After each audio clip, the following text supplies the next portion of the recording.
Então, a gente usa medicações em lúpus por vários motivos, né? Uma deles é para controlar a medicação, a controlar a doença. Então, nem todas as medicações são para controlar as doenças, algumas são efetivamente mais importantes, tipo assim, a hidroxicloroquina, né, o Plaquenil, a belimumab, a Benlysta, porque a gente sabe que longo termo eles prevenem complicações, né? Eles mantêm a doença mais controlada. Então, essas são medicações muito importantes. E aí tem medicação que a gente usa aqui ali só para, tipo assim, né, tirar do flare.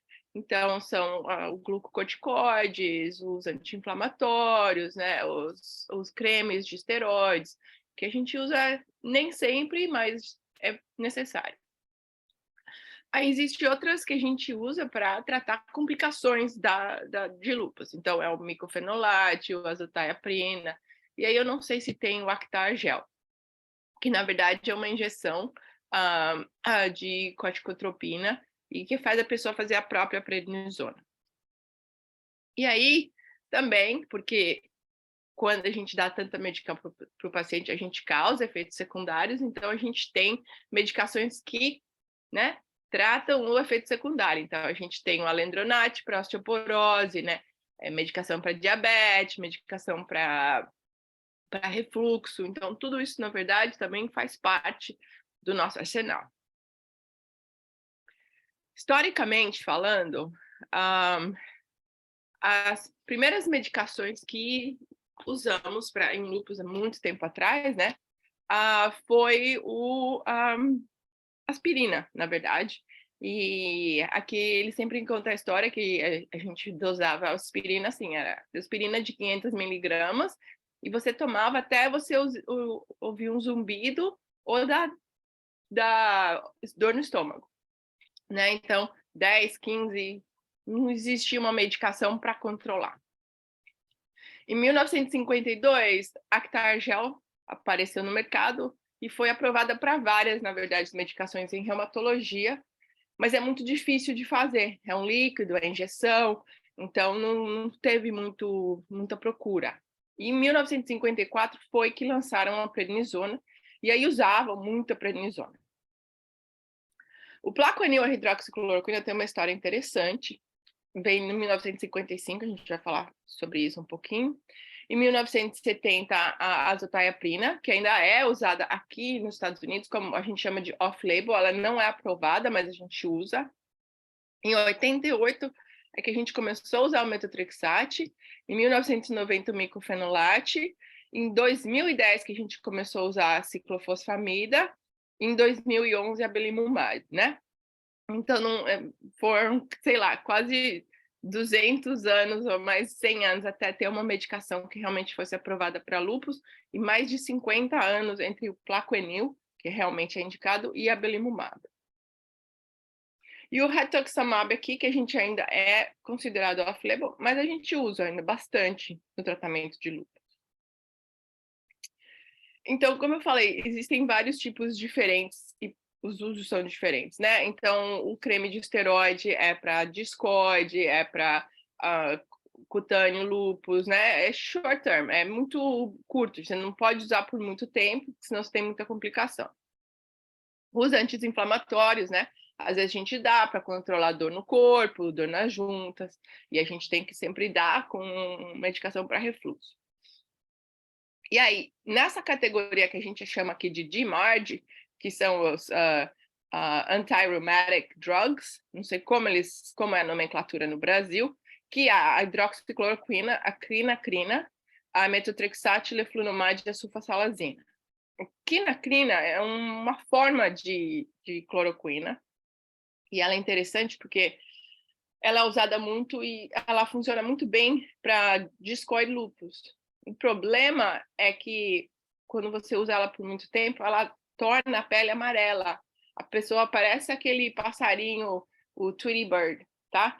Não é problema de fígado, a pessoa não tá com hepatite, é só um efeito colateral da medicação, mas a pessoa a pele dela fica bem amarela. E aí a gente tem os glucocorticoides, que tem várias formas, né? A prednisona, a metilprednisolona, o solumedrol, que a gente usa para controlar quando existe muito, quando a medicação, quando a doença está muito descontrolada. E aí a gente tem as medicações que são realmente os imunossupressivas, né? Azathioprina, mycophenolate, rituximab, ciclofosfamida. E a belimumab entra, tanto a belimumab como a anifrolumab entram nessa onda, mas elas são mais consideradas na parte biológica, porque elas não tipo assim, elas não afetam o sistema imunológico todo, elas são mais objetivas no que elas atacam dentro do sistema imunológico. Então, a primeira coisa é o Plaquenil, né? Todos os pacientes estão em Plaquenil, se tiver alergia, a gente troca a formulação, a gente sempre tenta deixar o paciente numa forma de Plaquenil. E ele veio no mercado uma coisa interessante, que foi depois da Segunda Guerra Mundial, onde eles notaram nos Estados Unidos e na Europa que os soldados que lutaram no Pacífico, porque eles tinham malária, porque eles lutaram no Pacífico, e quando eles desenvolviam lúpus, o lúpus deles eram mais controlados do que o pessoal que lutou na Europa, que não tomava a cloroquina. Então, eles acharam que a cloroquina tinha algum efeito nesse controle do lúpus, né? E foi assim que começaram a fazer os primeiros estudos de cloroquina primeiro, mas aí viram que a cloroquina tinha muito efeito secundário, né? Deixava muita gente cega, afeta muito o olho, e aí eles usaram uma formulação diferente, que é a hidroxicloroquina.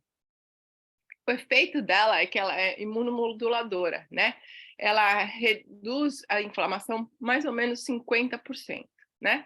Ela também ajuda a proteger contra a luz ultravioleta, e se você tiver algum problema de pele, o Plaquenil ajuda muito. Ele ajuda tremendamente com dor no corpo, fatiga, febre, né? Ele realmente baixa a inflamação, o sistema inflamatório. Mas a maioria da parte, não sei se vocês lembram ainda, da aula de imunologia, que tem o macrófago, todas aquelas células dendríticas, é isso que eles fazem. Eles prevenem a ativação do plasmócito e das células dendríticas, tá? Então, eles não deixam essas células que estão malucas irem falar realmente com a célula T. E elas preveem o monócito se transformar no macrófago, né? E aí que é aquela atuação. Mas demora 6 meses para ela começar a funcionar. Ela não é uma droga muito rápida, não é que você dá hoje para o paciente e ela começa a trabalhar amanhã, né? Tem que ter uma paciência. Mais ou menos 3 meses é quando você começa a ver os primeiros efeitos da medicação. Mas esse é o efeito dela, né?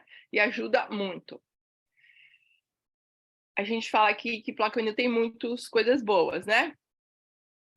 Ela mantém a pessoa em remissão, ela tem uma propriedade cardioprotetiva, que a gente fala, que ela baixa, na verdade, o colesterol, né? Ela abaixa o risco de desenvolver diabetes, e para pessoas que têm o antifosfolípido, ela também ajuda a prevenir tromboses. E mesmo no caso de lúpus, né, que é uma doença que a pessoa tem muita trombose também, ela ajuda a prevenir isso. Ela é super segura para usar durante a gravidez e mesmo quando a pessoa está amamentando. E existem alguns estudos, na verdade, usando hidroxicloroquina em paciente com câncer, que falam que aumenta como se fala, a sobrevivência do paciente. Então, é uma droga que tem muitos usos, né? E exatamente em lúpus tem muitas coisas boas. O que não é legal, né? A gente sempre tem que fazer a dose por quilo, né? Principalmente se o paciente é magrinho, né? Então, é 4 a 5 miligramas por quilograma de Plaquenil pelo diário. E o que a gente viu é que as pessoas que usam dose muito alta, aí é que o problema de olho realmente acontece, né? E a gente não vê essa toxicidade retinal, né, o depósito literalmente de Plaquenil na retina, a gente não vê durante os 10 primeiros anos, é muito mais durante os 20 anos, alguma coisa assim. É mais ou menos, ainda é raro, é mais ou menos de 2 a 3%, mas a gente sempre tem manter o Plaquenil por peso, né? Não é só uma dose para todo mundo.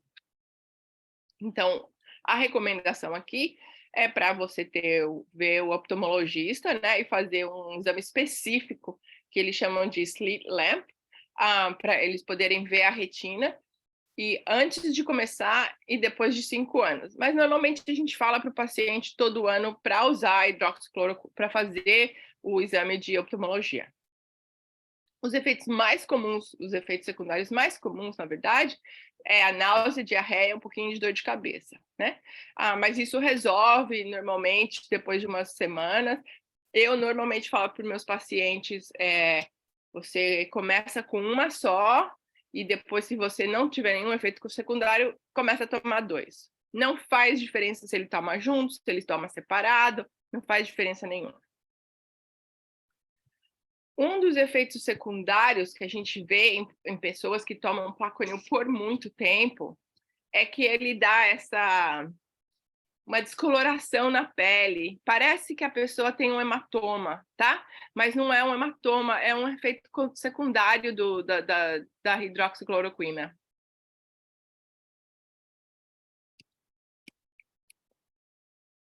Estou respondendo a André aqui. E também, em raros casos, né, a gente sempre briga com o cardiologista, porque às vezes a pessoa desenvolve cardiomiopatia ou falha cardíaca, e eles falam que é o Plaquenil, mas não é sempre, é muito raro, na verdade, e é uma coisa que eu acho que talvez eu vi um caso só, mas os cardiologistas, todas as vezes que eles veem cardiomiopatia em qualquer lúpus, eles falam, não, tem que parar o Plaquenil, né? Aí tem uma briga entre o reumatologista e o cardiologista, assim, é o Plaquenil, não é o Plaquenil, mas é raro, mas pode acontecer.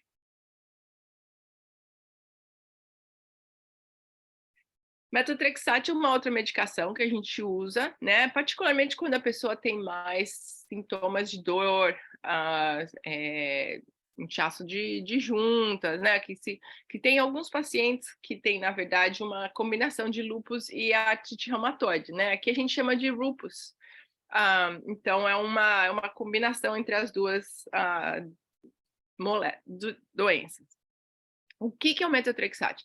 Na verdade, ele é quimioterapia, né? Ele é usado aqui ainda bastante para pessoa que tem câncer de mama com metástase do sistema nervoso. E o que ele faz ele reduz a atividade da célula T, tá? Então, ele reduz essa atividade e, com isso, ela diminui a proliferação da célula T e ela abaixa a inflamação, tá? Então, esse é o uso dela. A gente usa em dose muito mais baixa em paciente de lúpus, de 10 a 25, quimioterapia é uma dose muito mais alta, né? E a gente dá o ácido fólico ou ácido folinílico para evitar certos efeitos secundários, como eles te dão úlcera na boca, né? Cai o cabelo, é quimioterapia. Né? A gente sempre tem que falar com o paciente que ele não pode ir no sol sem proteção, porque o metotrexate vai te dar um bronzeado não muito bonito, né? E a gente sempre monitora o paciente, primeiro, para anemia e neutropenia, que pode acontecer. Tive um paciente que tomou 1 mês de metotrexate, os laboratórios deles caíram completamente, né? O estomatite, né, com as úlceras na língua e na boca.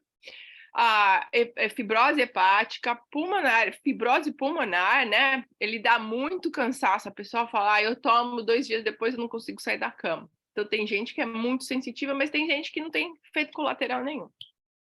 E a gente precisa sempre tomar cuidado com o metotrexate quando a pessoa tem um problema renal.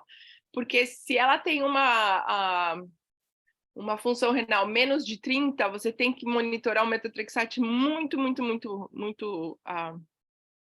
como se fala, monitorar muito, porque ele pode abaixar ainda mais, ele pode causar mais problemas, porque daí ele começa a acumular, na verdade, a pessoa não consegue se livrar do metotrexate, né?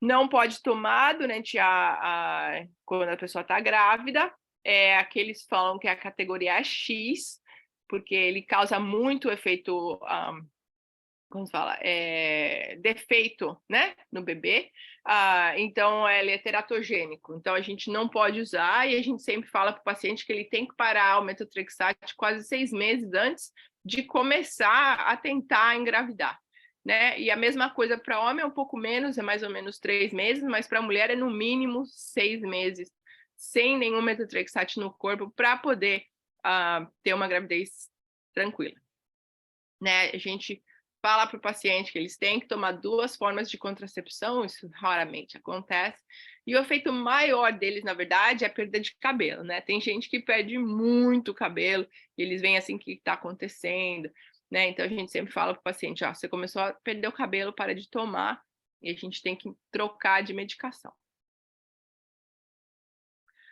Aí vem, né, a cortisona, que é tudo, na verdade, né? A gente usa para muito, mas o que a cortisona faz é que ela te dá essa resposta quase imediata, né?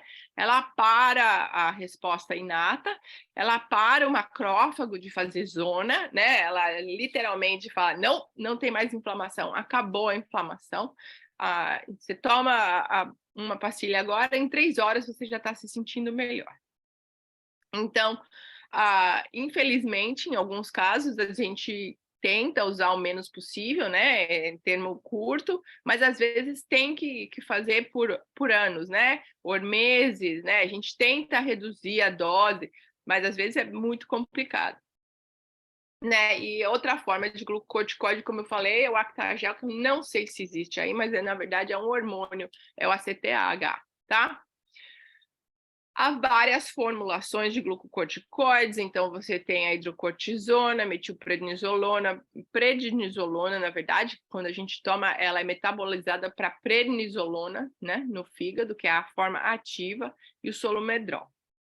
Mas no fim não interessa qual a formulação, o efeito é o mesmo, né? Tem mais pacientes, são pacientes que às vezes se tem algum problema de estômago, a gente dá a metilprednisolona porque ela é um pouco menos agressiva com o estômago, ela é mais tolerada, né?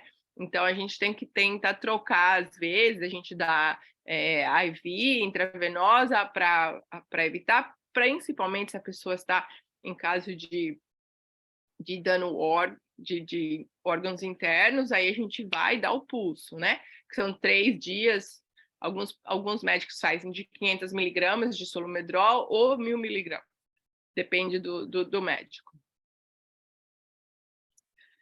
Tem muita complicação, né? É uma lista muito, muito, muito, muito grande de complicação de esteroides e alguns pacientes não gostam de tomar exatamente por causa disso, principalmente a dose alta, né? Que a gente fala o moon face, né? Aquela cara de lua, não sei como eles chamam no Brasil, o Buffalo Hump, né? Eles parecem um jogador de futebol americano, dá muita acne, dá muita estria, né? Então, esses são as que afetam mais as pessoas. São as mais visíveis, na verdade. Mas o que eles não sabem são outros, né? O que a gente, na verdade, monitora mais, que é a densidade óssea, né? E você pode ter, principalmente se a pessoa começou a ter lúpus com 14, 15 anos, ela vai ter uma osteoporose muito cedo. Então, a gente sempre monitora para osteoporose, né? A pessoa incha, né? Ela fala assim, eu estou inchada, né? Porque ela segura o sal, ela segura o sódio. Ela pode causar hipertensão, ela pode causar problemas de diabetes, né? Se você dá muito pulso de esteroide, ele pode baixar o potássio, né? E algumas coisas que realmente as pessoas não gostam é porque dá muita insônia, dá muita ansiedade, né? Pode causar depressão severa, mania, psicose, tem muitos efeitos colaterais. Algumas pessoas tomam sem nenhum problema e outras não, né? Outra é a osteonecrose, então a gente tem que estar sempre monitorando, porque teve vários pacientes, eles terminam o tratamento, aí ele começa a doer a cadeira, aí outra cadeira, às vezes o joelho, às vezes o ombro, aí você faz, eu tenho um paciente agora, começou, ela nem toma prednisona faz mais de 10 anos, mas ela começou agora, ela desenvolveu osteonecrose agora, mais severa no ombro, ela vai ter que ter um replacement, né? Glaucoma, catarata, então é sempre importante que o paciente veja o oculista para ver se isso está se desenvolvendo como um efeito secundário da cortisona.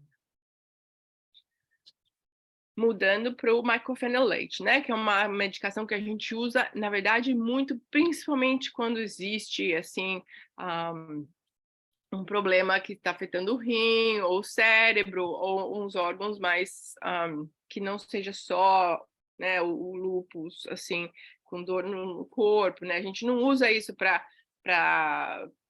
complicações pequenas, a gente usa isso para complicação muito grande. E o que ele faz ele inibe a proliferação da célula B e a célula T. Então a pessoa está imunossupressiva, tá? Ela não, o sistema imunológico dela não está funcionando muito bem. O inato tá bem, o inato está tranquilo, mas o adaptativo não. A célula B e a T estão de férias, tá? Tem muito poucas, porque elas inibiram. Então, se existe uma infecção e o sistema inato vai falar com a célula T está, ela fala, a célula B faz alguma coisa, a célula B fala, não posso, entendeu? Então, a gente tem que tomar muito cuidado com o micofenolate por causa do risco de infecção dele, que é muito grande em pacientes. Então, teve vários pacientes meus que tiveram systemic zoster, né? Então tem muita complicação. Se eles pegam uma gripe, se torna uma pneumonia. Então a gente tem que tomar muito cuidado. A dose do micofenolate varia de 500 miligramas até 3 gramas ao dia, dependendo se o paciente consegue tolerar, porque tem muita diarreia, tem muita náusea, tem muito problema que se passa com o estômago. Aqui nos Estados Unidos, eles têm a forma líquida do micofenolate, que eu não sei se existe no Brasil ou não, mas aqui existe, e às vezes a gente consegue trocar pela forma líquida para conseguir subir a dose, se eles não toleram as pílulas. A dose é muito grande, são 6 pílulas por dia, né? Então, os pacientes, na verdade, não são muito consistentes tomando, porque é muita pílula para uma pessoa jovem, eles normalmente não gostam de tomar, né? A gente sabe quando começar, a gente sabe a dose, a gente nunca sabe quando parar, na verdade, né? A gente fala mais ou menos que a regra é, depois de 3 anos de micofenolate, se a doença está bem controlada, você consegue baixar a dose. Mas eu sou uma daquelas que realmente dificilmente paro o micofenolate, ou eu deixo eles numa dose muito pequena de 500 miligramas por dia só para estar lá, né? Mas a gente não tem quando parar, a gente sabe quando começar. Então, infecção é o maior problema do micofenolate. E também o risco de defeitos de nascimento, né? É teratogênico, o risco de abortos também é muito grande. A gente fala que também tem que ter 2 formas de contracepção e tem que ser parado 3 meses antes da pessoa tentar engravidar, né? Então, isso é uma coisa que a gente sempre aconselha o paciente. Eu tive uma paciente que realmente ficou grávida no micofenolate e ela, infelizmente, só apareceu no ambulatório quando ela já estava com quase 12 semanas, ela ainda estava tomando micofenolate por todo esse tempo. O médico entrou em pânico, o que vai acontecer, não sei o que lá, e graças a Deus o bebê foi normal, o parto foi normal, mas ele teve um problema de dentição, foi bem interessante. Chegou 6 meses e o bebê não tinha dente, ele começou a ter a dentição dele com quase 1 ano de idade, né? A gente não sabe se foi um efeito do micofenolate, mas a gente suspeita que deve ter sido isso. Aí tem a azotiaprina, né? E o que ela faz? Ela bloqueia a célula T. Ela vai lá e ela para a célula T de funcionar, né? Então, você também tem uma imunossupressão, mas não tão grande quanto o micofenolate, porque ela não está bloqueando a célula B. A célula B está lá fazendo o trabalho dela, né? Mas lembra que a célula B precisa da célula T. Então, é meio, né, suspeito. Isso fala que só bloqueia a célula T. A dose é menor, de 50 a 150. E a gente precisa fazer um exame de sangue para checar se eles têm essa enzima, que a gente chama de TPMT aqui, antes de iniciar a azathioprina, porque ela pode causar um problema muito grande de anemia, de pancitopenia, né? Acaba com o bone marrow, acaba com as células do bone marrow. Então, a gente sempre faz esse exame. Normalmente, a gente usa a azathioprina quando a pessoa não consegue tolerar o mycophenolate.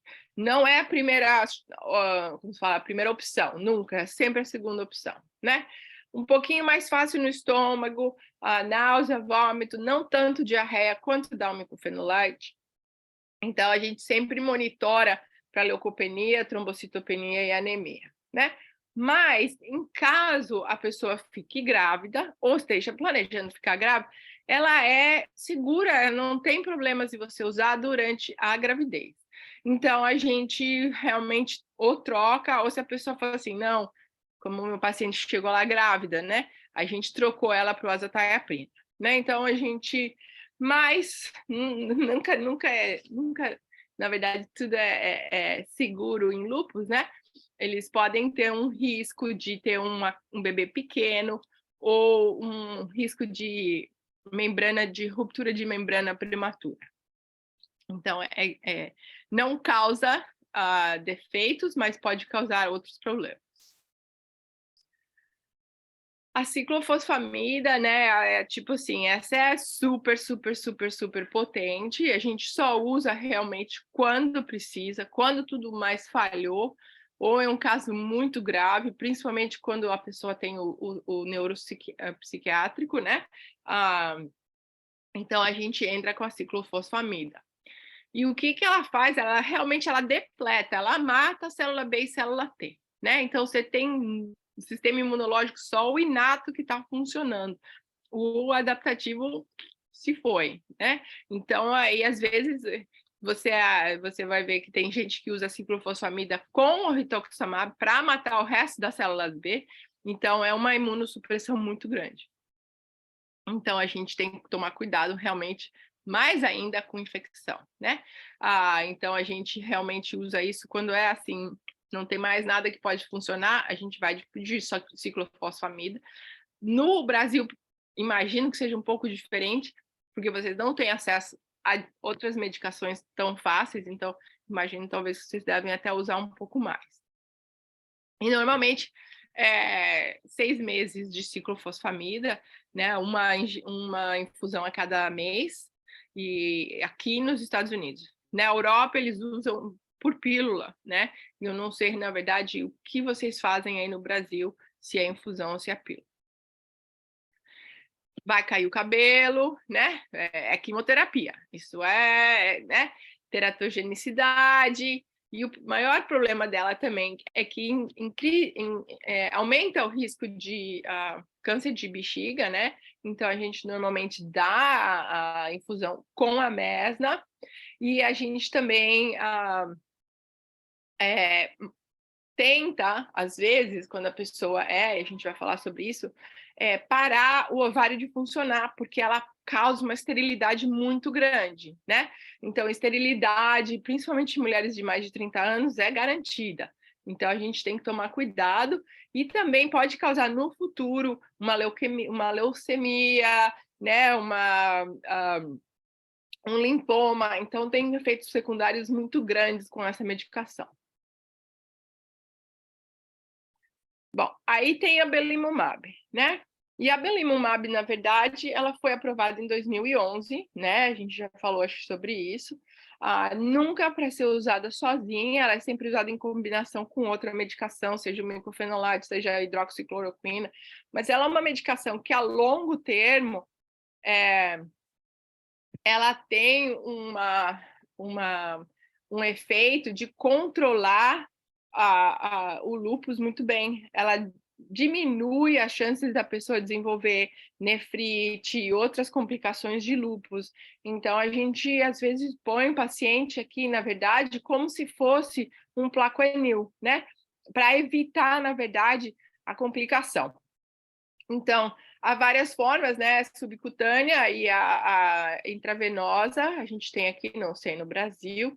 E ajuda muito com a dor, com o cansaço e com um cutâneo. Mas não discoide, não trabalha de jeito nenhum para discoide, tá? Então, mas a gente não sabe muito bem sobre a gravidez, né? Então a gente evita. Eu tive um paciente que ficou grávida, a gente teve que parar, porque não tem muita data ainda para falar se é seguro ou não. O que ela faz, na verdade, ela é diferente, porque ela é target, né? Que a gente fala, ela tem um target certo, né? Ela não é assim, vamos matar tudo, vamos pegar tudo, vamos parar tudo. Não, ela para exatamente o Bliss e o BAF, que são coisas que ativam, são citoquinas que ativam a célula B, né? Então, eles param essa estimulação da célula B, que é muito comum em lúpus, né? Eles têm essas células B meio going crazy, né? Então, ela é específica, né? Ela é target exatamente para isso. O rituximab, ela também é outra medicação que exatamente ela é target, e o que ela faz, ela é especificamente para células B, mas diferente da Belista, o que ela tem um target que é uma citoquina, ela realmente vai atrás da célula B. Então, ela vai e ela para essa célula B que tem esse receptor célula CD20, né? Então, ela para essa célula B, ela termina. É uma infusão 2 a cada 6 meses. A gente usa aqui quando a gente não tem mais nada, ou se o paciente realmente não está tomando a medicação, ou se nada funcionou, né? E às vezes há em casos de nefrite muito severa que a gente usa em combinação com a ciclofosfamida. Existe uma complicação muito grande da rituximab, mas eu nunca tive paciente que eles chamam dessa PML aí, que é essa progressiva, essa leucoencefalopatia progressiva multifocal. Mas eu nunca vi casos aqui, né? Muito, muito, muito raramente, e isso para pessoas que usam doses mais altas, pessoa que está realmente na quimioterapia para linfoma. Mas a gente tem que tomar cuidado com infecção, e particularmente agora na época de Covid, né, há vários estudos que foram publicados que as pessoas que tomavam a rituximab tinham mais chances de morrer de Covid do que pacientes que não estavam tomando rituximab. Então, a taxa de morte dos pacientes de reumatologia que tomavam em rituximab foram muito maiores, né? Então a gente toma cuidado, a gente realmente não, às vezes a gente muda a medicação, né? Então a gente tenta coisas diferentes e a gente acha que a pessoa tem um risco muito grande. Mas, na verdade, foi o ano passado, em 2012, a gente teve mais 2 medicações que chegaram, né? A Gaziva ainda não está aprovada, mas ela é exatamente como o rituximab, ela está ainda em trial, eles ainda estão fazendo a pesquisa, e ele tem a mesma coisa do rituximab, mas ele é mais potente, né? Ele vai atrás de células, como eu falei, que não só estão na corrente sanguínea, mas no tecido. Então, ele te dá uma resposta maior em termos de célula B. Não está aprovado ainda. A gente, às vezes, consegue pedir para a companhia farmacêutica, é a mesma da rituximab, então eles dão, às vezes, para a gente, em pacientes que ou tiveram alergia a rituximab, ou, sei lá, você precisa de uma coisa mais forte. Então, a gente pede a Gaziva. Voclosporin foi aprovado o ano passado, não sei se chegou no Brasil ainda, mas isso a gente usa, é só aprovado para lúpus nefrite, e a gente usa em combinação ou com o micofenolate ou belimumab, mas nunca sozinho, né?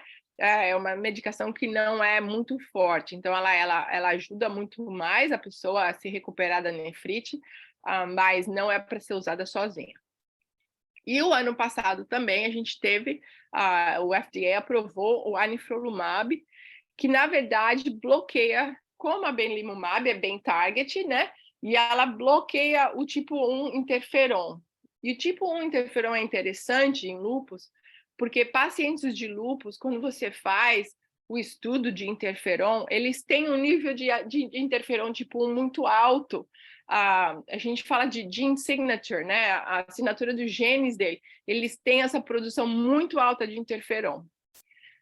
Infelizmente, a gente não consegue pedir esse laboratório na clínica, a gente só usou isso, na verdade, na pesquisa, mas os pacientes, quando fizeram a pesquisa, o trial, eles viram que os pacientes que tinham esse nível muito alto de interferon responderam muito bem ao anifrolumab, né?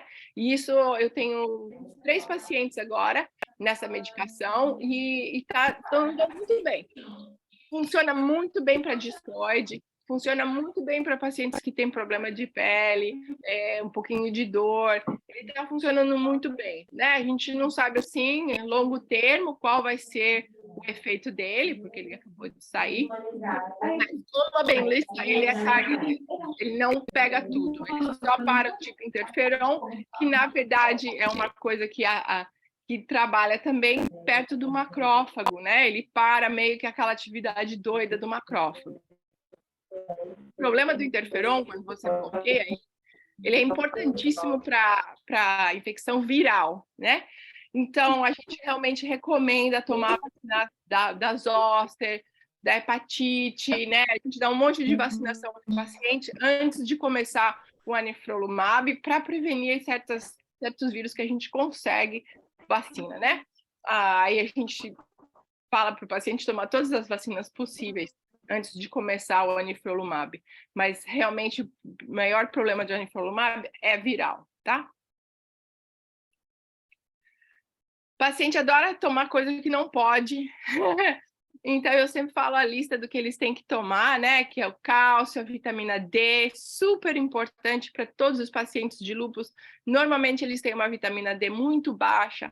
O glucocorticóide abaixa a vitamina D mais ainda. Então, eu falo para meus pacientes, compra a vitamina D e toma todo dia. É muito importante. Há vários trabalhos de pesquisas que mostram que pacientes que têm vitamina D muito baixa têm mais flares do que pacientes que têm uma dose um nível mais alto de vitamina D. Então, é protetivo para os nossos pacientes. Então, o paciente tem que sempre estar tomando vitamina D. Ômega 3 também é muito bom, né? A gente sabe que é um anti-inflamatório, que ajuda. A multivitamina, a gente tem que tomar cuidado, porque tem muito paciente que está encumadinho, então tem que ter certeza que não tem vitamina Q. Eu não sei aí no Brasil, mas aqui algumas multivitaminas têm vitamina Q. O complexo B, o ácido fólico, né? E é melhor comer comida do que tomar vitamina, né? Muito mais barato. Mas, né? E em termos de remédios naturais, eles aqui tem muito paciente que vai ver médico chinês, naturopata, aí eles não sabe nada, a gente evita. Eu falo para meus pacientes, se eu não souber o que tá, se tiver em alguma outra língua que eu não sei, você não pode tomar. Né, se não for uma coisa, porque dá interação com várias medicações. Então, a gente tem que tomar cuidado, na verdade, com os suplementos que os pacientes tomam. Eu tive uma paciente minha, e a avó dela era, sei lá, tipo uma curandeira no Equador, e eu não sabia, a menina estava tomando prata líquida, e ela vivia com dor de estômago, dor de estômago, dor de estômago, ninguém sabia o que estava acontecendo. Ela não estava bem, não comia, vomitava. E, na verdade, quando eu falei com a mãe, eu falei assim, ela está tomando isso. Então, eu sempre pergunto, que o americano tem muita mania de tomar coisa que não pode. Então, a gente tem que estar sempre perguntando para os pacientes aqui o que eles estão tomando em casa. Combinação, né? Não existe uma medicação só, infelizmente. A hidroxicloroquina trabalha, mas não tão bem. Então, é sempre combinação. O paciente vai estar 2, 3, várias combinações, né? Então, a gente pede para o paciente ter paciência, porque ele vai estar tomando mais de uma medicação, né? Tipo assim, você joga tudo dentro da pia, literalmente, e principalmente se existe uma complicação, se existe nefrite, se está afetando o cérebro ou o coração, a gente joga muita medicação para tentar realmente controlar e a gente vai puxando, né? Às vezes 3, 4, 5 se tiver complicação, diabetes, hipertensão.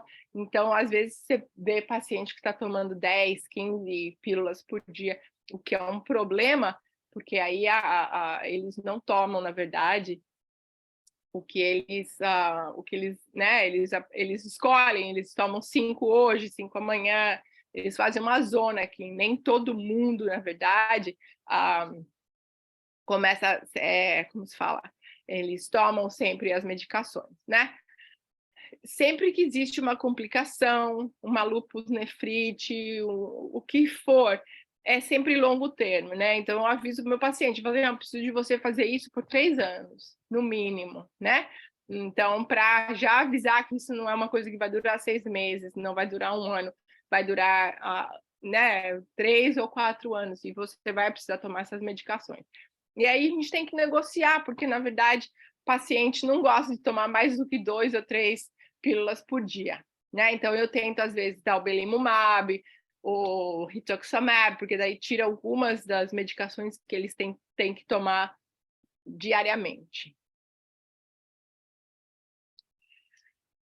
Agora, vamos falar um pouquinho de gravidez, né?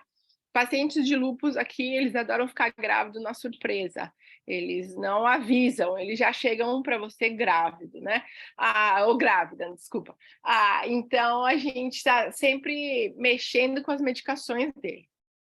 Então, a gente tem que parar tudo que a gente fala que é o ACE inhibitors e o ARBs. Então, lisinopril, losartana, todas essas medicações têm que ser paradas imediatamente. Se eles têm hipertensão, aí as suas opções são o labetalol, nifedipina e a metildol. São só as 3 medicações que a gente pode usar aqui, que são aprovadas para usar durante a gravidez. Plaquenil continua, não para, é super bom, principalmente para prevenir neonatal lupus, né? E para proteger durante a gravidez. Então, a gente não para a hidroxicloroquina. Como eu falei antes, a azotiaprina, a gente muda, né? A gente tira o pessoal de micofenolate e põe na isotiaprina, mas a gente tem sempre que ficar de olho, porque existem complicações que podem acontecer mesmo com a azotiaprina. E aí,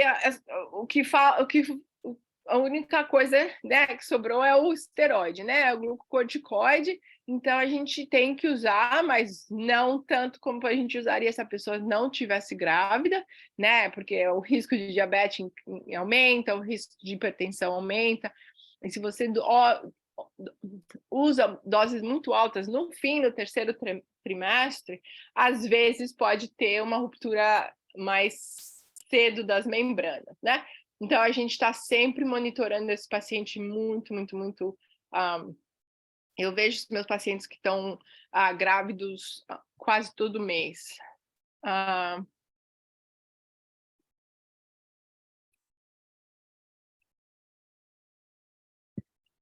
Então, são só essas, na verdade, as medicações que a gente pode usar durante a gravidez, mais nenhuma. A fertilidade, né? Porque meus pacientes, né? A gente está lidando com gente nova, meninas, né? Estão no colégio, planejando se casar, aí vem o lúpus, né? O que acontece? Na verdade, existe um problema de fertilidade em pacientes, né? Eles têm uma dificuldade de conceber muito maior do que as pessoas que não têm uma doença autoimune. Ninguém, na verdade, sabe por quê, se é a medicação, se é a inflamação, mas eles demoram, às vezes, para ficar grávidos. Nem todos. Eu tive paciente que ficou grávido muito rápido. Então, nos pacientes homens, né, a infertilidade que pode acontecer por causa de medicação, ela é temporária, né? Ela se resolve quando você para a medicação, principalmente em ciclofosfamida. Então, ela é uma infertilidade temporária, ela não é permanente, então é mais fácil para os pacientes que são homens. Nas mulheres, fica um pouquinho mais complicado, né? Varia com a idade, lógico, se ela recebeu ciclofosfamida no passado ou se está recebendo ciclofosfamida. Mas hoje em dia, graças a Deus, aqui nos Estados Unidos, eles falam que entre 80% e 90% das gravidez são um sucesso, né? Elas chegam a termo ou perto de termo, e a gente vai falar sobre gravidez exatamente em doença autoimune no futuro, porque cada doença reumática tem uma assinatura, né? E lúpus tem muitas complicações. Mas tem muita complicação ainda que existe, e por isso que a gente sempre fala, eu falo para o meu paciente, eu quero te ver todo mês, né? E aqui eles têm o ginecólogo, né, o obstetra, que é de alto risco, então o paciente sempre vê o obstetra de alto risco, né? Ele não fica no obstetra comum, porque é muita complicação, né? Aborto, pré-eclâmpsia, tem 1 milhão de complicações. Então, eles podem ficar grávidas, não tem problema, né? O homem que teve lúpus foi tratado, pode ter filhos, é um pouco mais complicado, e eles têm que estar sempre sendo observados. Então, medicação e fertilidade, né?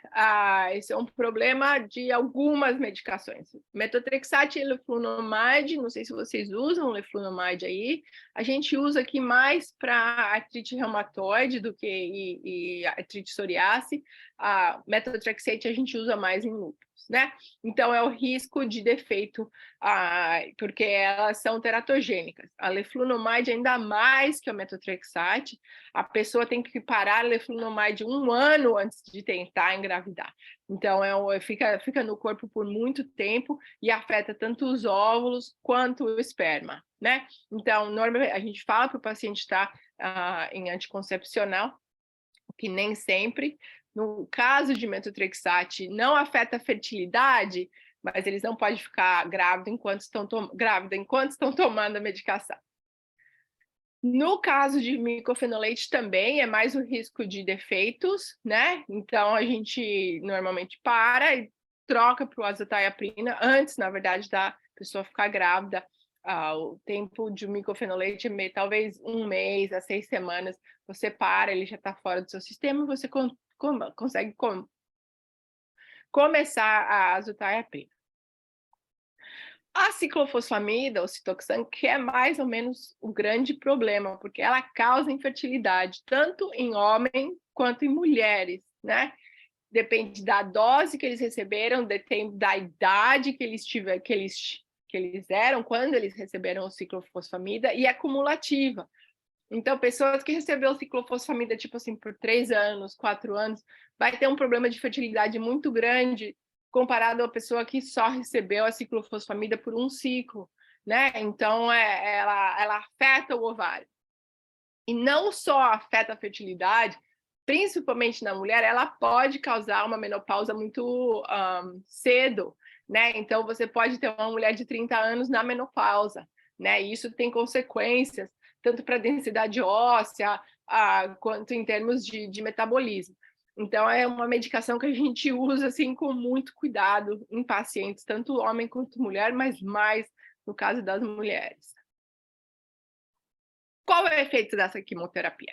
Enquanto a pessoa está na ciclofosfamida, né, ela vai ter amenorreia, não vai ter o período, vai abaixar o nível de estrogênios dela, né, o que cria um risco mais grande para osteoporose. E o dano no ovário é progressivo e irreversível, né? Então, depende também quando você começou e por quanto tempo, principalmente quantos folículos ele afetou.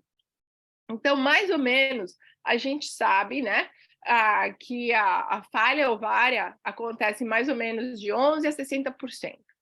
Se a pessoa tem mais de 30 anos de idade e recebe ciclofosfamida por 2 ciclos, 100% que ela vai ter a falha ovária, né? Ela vai entrar quase em menopausa. De 20 a 30 anos, 50% mais ou menos vão progredir para a falha ovária. Se ela tiver menos de 20 anos, ela tem mais a habilidade de se recuperar. aquele ovário ainda tem muitos óvulos, né? Então, ela se recupera mais fácil. Então, é 13% só em pessoas de menos de 13 anos. Então, a gente tem realmente que fazer um aconselhamento muito grande nesses pacientes por causa desse risco de falha ovária, risco de infertilidade, risco de menopausa, e para mulheres isso é um problema muito grande, né? Então, a gente tem que sentar e avisar o paciente o que está acontecendo. Há jeitos de evitar? Sim, falo sobre isso num minuto. Mas no homem um pouquinho mais é diferente, interessante, é diferente.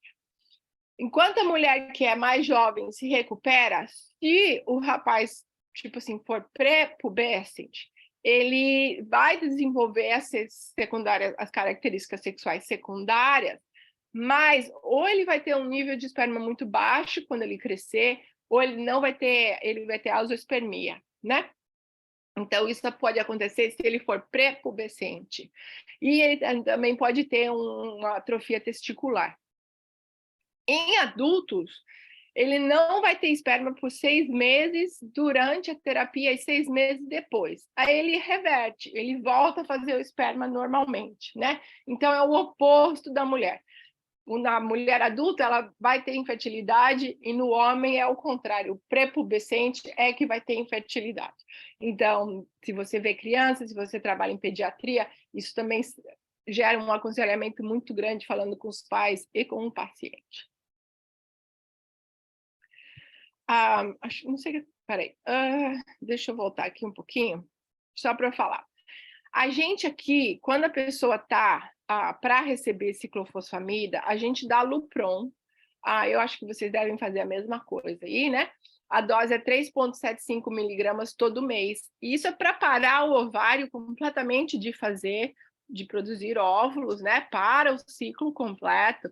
E isso dá uma certa proteção de mais ou menos 50%, né? Então, a gente reduz esse risco de falha ovária. O certo é começar 2 semanas antes de começar a ciclofosfamida, o que nem sempre é possível, particularmente se a pessoa está no hospital, né? Você está lá, a pessoa está na clínica, falou, vamos começar já, é hoje? Então, aí você começa quando pode. Mas aqui o protocolo é para dar Lupron uma vez por mês, para completamente parar o ciclo até você terminar a ciclofosfamida. Aí você dá uma proteção maior para as mulheres, né? A gente não faz nada para o homem, mas para as mulheres é muito comum aqui dar o Lupron para elas para proteger o ovário. Vacina e medicação, né? A gente sabe que paciente que está tomando biológicos, né, não pode tomar medicação que é viva, que a gente chama aqui, não sei como é que eles chamam no Brasil, mas aqui são de sarampo, de cachumba, todas as medicações que não são not live, que eles chamam, né? Então, dependendo da medicação, então, ou de MAD, que é o metotrexate, Plaquenil, a gente recomenda a pneumococco, a influenza, a hepatite B, HPV e a zoster, né? Então, são todas as medicações recomendadas. Principalmente se você vai pôr o paciente ou no rituximab ou no anifrolumab, a zoster é extremamente importante. E a vacina de HPV, na verdade, é muito importante, porque os pacientes de lúpus não conseguem se livrar do vírus do HPV, né? Então, eles têm um índice de Papa Nicolau anormal muito grande, eles não conseguem, o sistema imunológico deles não se livra do HPV. Então, é uma vacina que a gente recomenda aqui para todos os nossos... aqui a vacina só é recomendada até 26 anos, depois disso o seguro não paga, mas a gente recomenda que o paciente tome de qualquer maneira para prevenir o HPV e as complicações de HPV, né? Então, você pode ver que ou antes de começar ou depois de começar, sempre vacina. Pneumococo, influenza, hepatite B e HPV. A herpes zoster ela só não pode, você não pode tomar, aqui é live, né? Porque agora a gente tem aqui o Shingrix, a gente tem 2 vacinas para zoster, uma é live, outra não é live, então a gente nem usa mais a live de zoster aqui, a gente só usa o Shingrix, que eu não sei se vocês têm no Brasil ou não. Então, a live não pode ser tomada uma vez que você esteja tomando biológico, né? Se você estiver em qualquer TNF ou não, a gente realmente recomenda não tomar a live, mas a gente recomenda meio que tomar a Shingrix. Não sei quais os tipos de vacinas que vocês têm aí, né? Mas é isso. Eu acho que esse, na verdade... mais. Então, a gente sabe, né, que paciente de lúpus não gosta de tomar medicação. Estudos aqui nos Estados Unidos mostram que de 30% a 60% de pacientes tomam as medicações como são prescrevidas, 40% a 70% não. Quanto mais medicação você dá para paciente, menos eles vão tomar, né? Ninguém gosta de tomar medicação e o pessoal de lúpus não é diferente, né? E a gente sabe que a aderência, por ser baixa, vai levar para muitas mais complicações, né? Então, diálises, então, daí muita complicação, porque você acha que o paciente está tomando, e aí você vê o paciente está pior, e a primeira pergunta que a gente tem que fazer assim, você nunca pergunta para o paciente de lúpus, você está tomando a medicação, porque ele vai falar que sim. Eu sempre pergunto, como você está tomando Plaquenil? Quantas pastilhas disso? Quantas pastilhas daquilo? Porque daí ele vai ter que te falar, na verdade, quanto ele está falando, né? Quanto ele está tomando. Então, existe, na verdade, laboratórios que deixam você aqui saber o nível de Plaquenil, saber o nível de mycophenolate. Então, aqui a gente consegue testar essas coisas. A Valéria está falando que no Brasil não é diferente. Não deve ser, porque paciente de lúpus é a mesma coisa, e quanto mais medicação, menos eles tomam, né? Então, por isso que eu falei, tem que falar com o paciente, ele tem que entender por que ele está tomando aquela medicação, por que é importante. Se conseguir dar intravenoso ou injeção, melhor, mas vocês têm um problema aí de ver de conseguir bem lista, né? Então aí é um pouquinho mais complicado. Então, na verdade, vocês estão sempre na pílula, né? Aqui, acho que eu falei, foi com a André no começo, seguro é uma confusão, né? Seguro de saúde é uma tremenda confusão. Então, às vezes a pessoa tem seguro, às vezes a pessoa não tem seguro, principalmente se ela depende da assistência pública. Eles param de pagar e a pessoa vem no médico, você não pode ver porque seu seguro não está ativo, volta outro dia, é uma confusão muito grande. Então, acesso a médico aqui é um problema, principalmente para os pacientes de lúpus, e principalmente o pessoal que não mora na cidade perto de um centro universitário, alguma coisa que tenha mais médicos, né? A gente tem que sempre perguntar sobre os efeitos colaterais, né? Principalmente micofenolate, azotiaprina, e às vezes mesmo o Plaquenil. Eu tenho um pessoal que tem uma dor de cabeça horrível do hidroxicloroquina, e aí eu mudo, eu ponho outra formulação, né? Às vezes a gente tem até manipular, e aí eles toleram um pouco mais, né?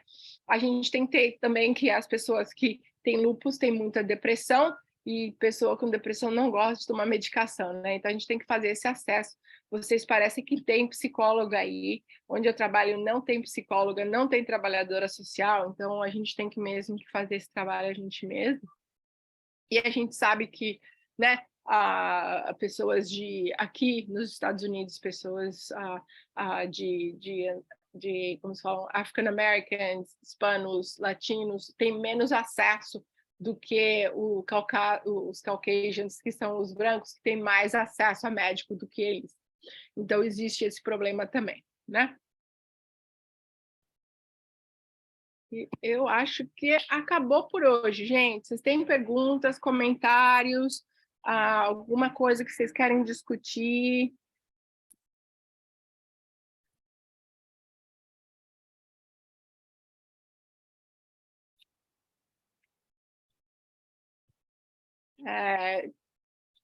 Não? Tá todo mundo quietinho?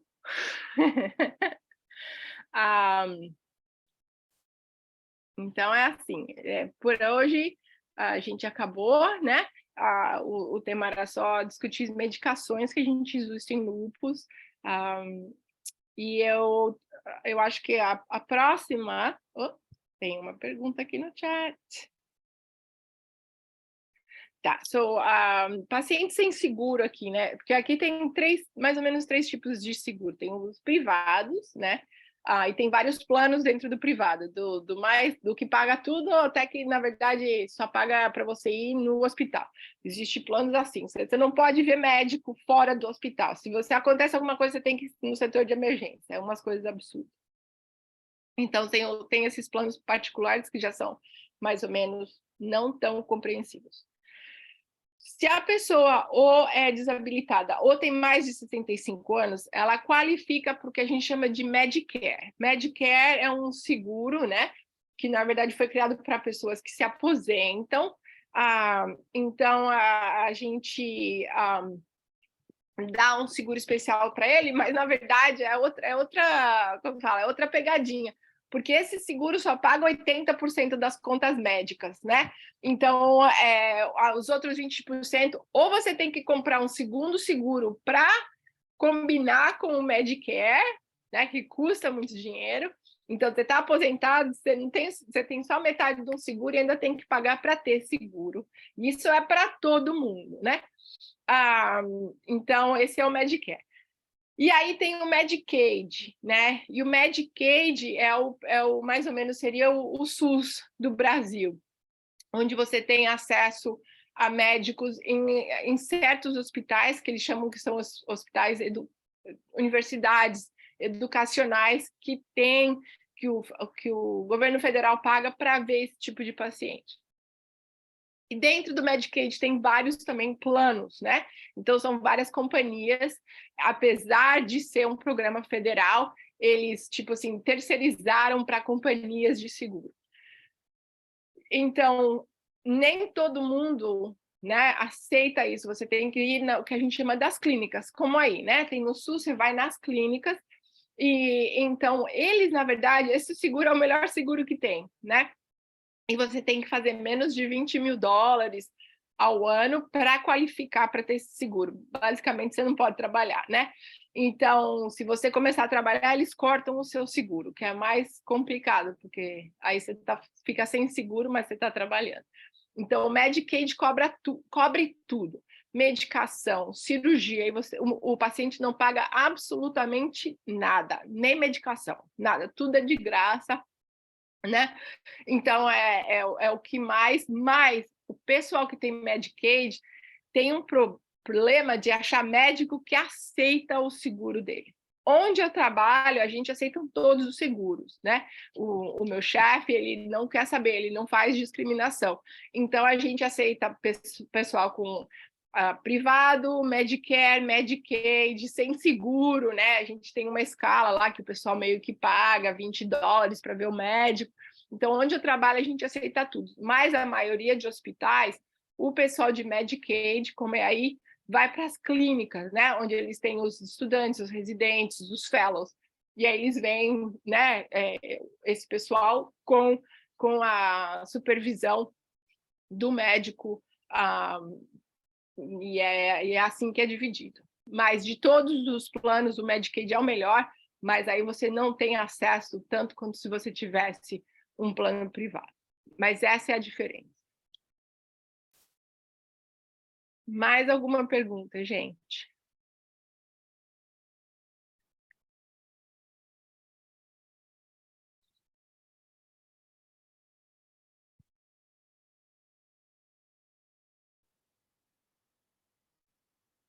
É isso mesmo, Valéria. Só tem direito quem não tem renda, mas você tem direito, é tudo pago, mas é difícil achar, né? Como no Brasil, você tem que entrar na fila, ou você entra pelo setor de emergência, né? É mais fácil. Se você tiver esse tipo de seguro que quiser ser feito rápido, os espertos vão pelo setor de emergência, porque daí eles vão fazer tudo o que eles precisarem. Mas basicamente né?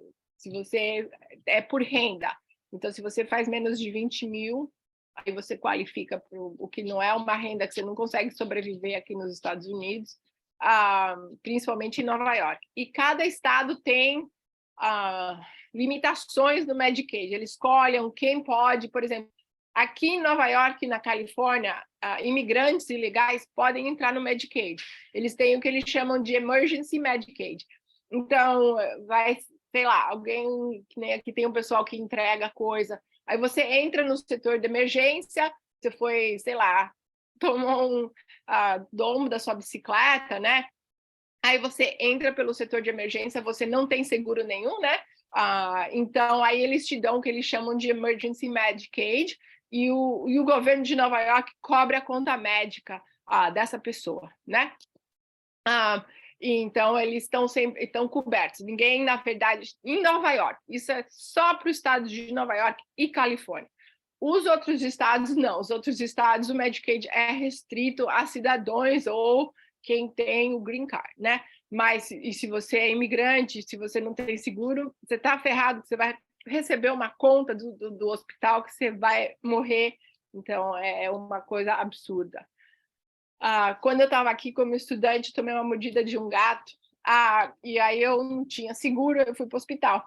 E o cara foi lá, limpou, né, tirou, me deu uma injeção de penicilina e me mandou para casa com uma conta de mais de $5 mil. Vi o médico por 30 minutos, né? Então você tem que ver exatamente em que estado você está. Mas em Nova York, imigrante tem acesso pelo Emergency Medicaid. Eles têm um seguro especial para mulheres grávidas também, né? Que dá acesso ao médico independente do estado de imigração. Então, aqui em Nova York é mais aberto. Na Flórida não é, né? Então, depende do estado que você está.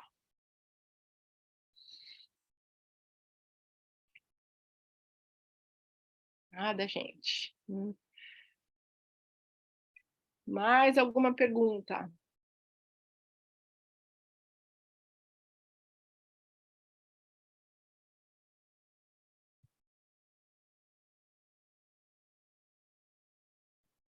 Bom, então, a próxima aula, não sei se a gente pode fazer ou sobre gravidez em doenças autoimunes ou começar a falar de artrite reumatoide, né? Andréa, depois você me fala com o pessoal e fala o que eles preferem, mas, tipo assim, acho que ou a gente pode fazer só uma aula para discutir casos.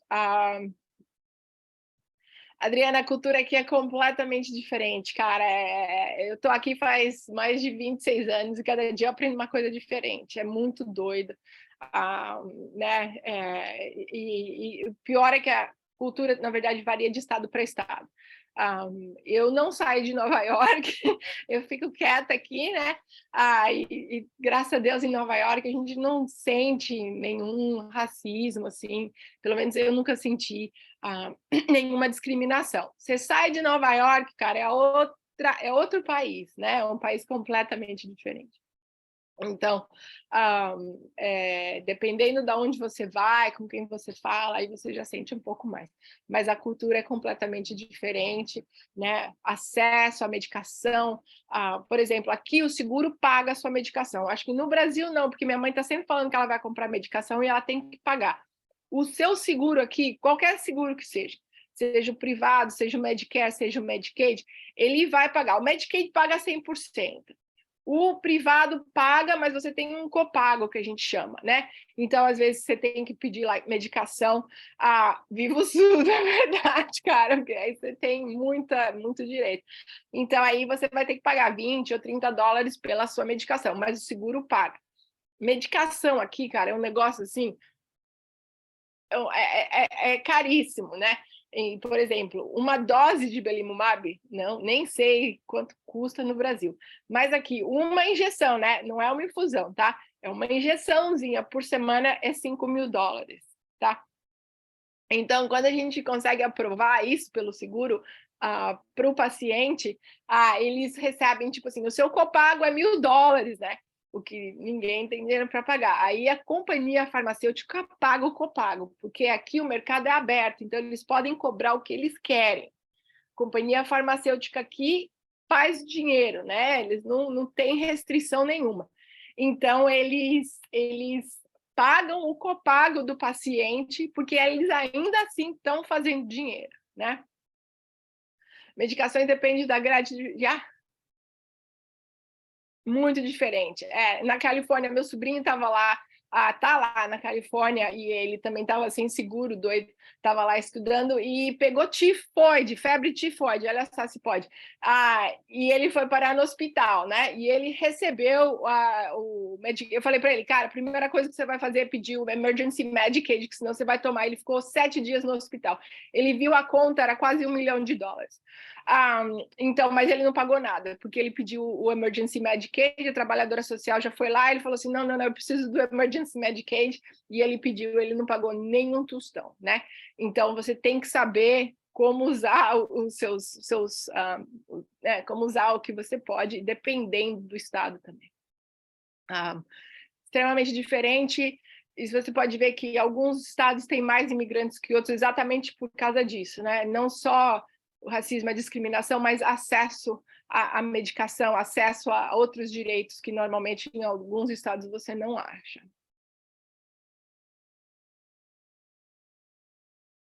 Mas a trabalhadora social aqui, ela faz um trabalho muito importante, não só, mas também de conseguir acesso à medicação para paciente, né? Às vezes eles fazem a aprovação, conseguir que a pessoa não pague a conta do hospital, tem muito trabalho para elas também aqui nessa área de Medicaid, que elas são muito importantes.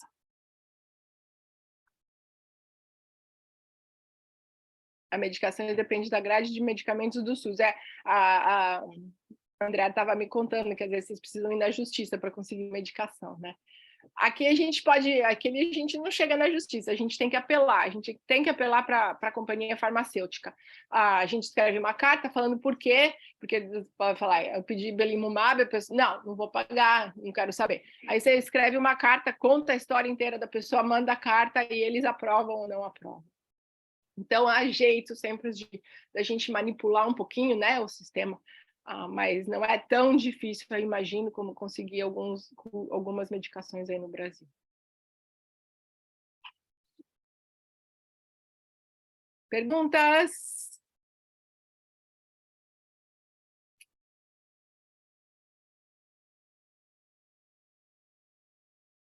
Bom, então a gente vai parar por aqui hoje, né? A gente se vê a próxima semana. Andréa, você me fala o que vocês preferem fazer, discussão de casos, a gravidez em doenças autoimunes ou começar com artrite reumatoide ou o que for.